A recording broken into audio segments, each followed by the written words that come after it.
তুমি ঐশ্বরিয়া রায় বইয়ের মতো সাহস অনেক বেড়ে গেছে সবার। নিজের ফুটানি সারাক্ষণ নিজের তবলা নিজে বাজাতে থাকে।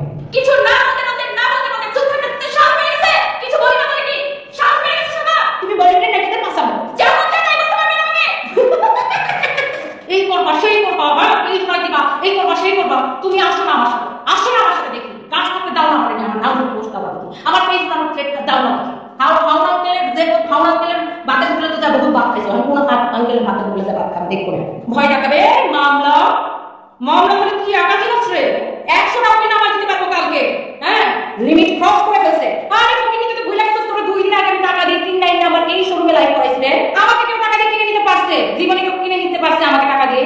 কেউ কোনোদিন আমাকে টাকা দিয়ে কিনে নিতে পারে না। দরকার নাই, আমার নিজের বিজনেস আছে, নিজের পরিচয় আছে। এখন তো 3টা রেস্টুরেন্ট দেখছিস আমার, 1 বছরের মধ্যে দেখ আমি কয়টা রেস্টুরেন্ট দিই। আমি নিজে বললাম আমার স্বামী আমাকে ঐশ্বরিয়া রায় বলেছে। তুমি ঐশ্বরিয়া রায় বইয়ের মতো না, স্বামী ঐশ্বরিয়া রায়ের মতো করে বলেছে। হ্যাঁ নিজের ফুটানি সারাক্ষণ নিজের তবলা নিজে বাজাতে থাকে। আমি আমাকে বলিউড লাগতেছে, তোমাকে বলিউড লাগতেছে।